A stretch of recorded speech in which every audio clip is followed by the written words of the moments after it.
My name is Stephanie Vasoko, and my project is a sensory board game. So I just wanted to make a game that students with sensory processing disorder could use to help de-stress themselves and help work out of any situations that they're stuck in. So my game is focused towards elementary students, and here it is. So the purpose of my game is to give those who suffer from sensory processing disorder an opportunity to work out their situations and stress to hopefully help resolve any conflict that might occur and just get back to what they were doing. So sensory overload and sensory seeking are two different things, but they're kind of similar.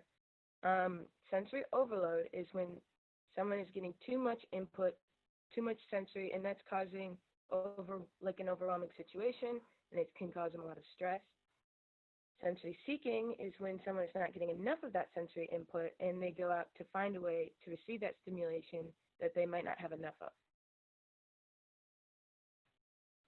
My reasoning behind this choice is I was very curious on the topic and I didn't know 100% about it. So I wanted to research more and figure out what it was and see if there's a way I could help. So I did a lot of research. I spent a lot of time researching and um, to further educate myself on this. And now I know a lot more about it. Um, While designing this, I focused on elementary students so they could learn to control these situations and they knew when it's a time to take a second and refocus and regain themselves. Um, by starting with younger kids, they have more time for in the future to know when they're in the situation that they need to take a step back and calm down and just focus their mind on something else so they can get back to what they were doing with a better attitude, better situation, look into it. Um, the actions I took were a lot. I spent a lot of time researching, definitely going back and forth, reading and figuring out what I needed to do.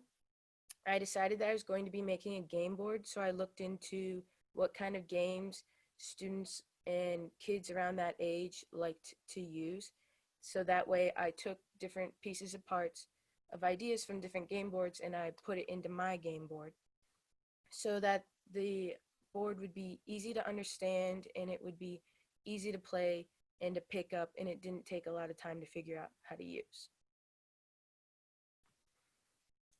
One of the main problems I faced that I was by myself on this project, so I had to come up with all the ideas. I didn't have different people to really bounce ideas off in my group, so that was on me. I also did spend a lot of time researching and figuring out what I needed to do, and there was a lot of changes in what I wanted to do, so a lot of back and forth different research and figuring out what exactly I wanted. So here's some pictures of the board. Around the outside, there are different activities that you can complete. In the middle are some images just to help understand better what you need to be doing. There are game pieces and chips, and those match so you know who gets what. And while doing your activity, you receive a chip and you use a die to go however many spaces the die was. So to play the game, like I said earlier, the color game pieces, which are like the people, match with the chips you'll receive. The goal is to complete all the actions enough to get 4 of your chips. So the players need to roll the die and then move the piece to that square. And whatever activity or action is on that square, once it is completed, you'll get your chip. And as soon as everyone has collected all of their chips, the game is finished. So this game, a plus about it is that it can be played very quickly and it doesn't take up too much space to play and to complete all the activities, and they can be done in a relatively quick and easy manner to get back to where you need to be.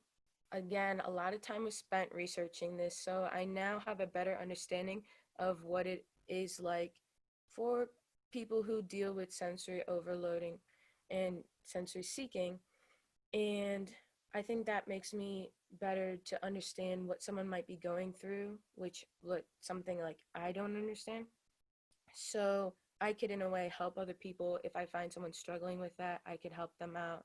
So in the future, I plan to find if there's any ways to fine tune this game. Then I would like to get it out to the elementary schools and different schools to have them test it out and hopefully see the benefits of the game board. Um, I definitely want to make sure that it is beneficial, and if there's any changes I need to make, I will make those. I want to thank everyone for giving me the opportunity to present my game board to you. Um, if you have any questions, you can reach me at 21 VESELKOS at riversideschools.net. Thank you once again, and I hope you all enjoy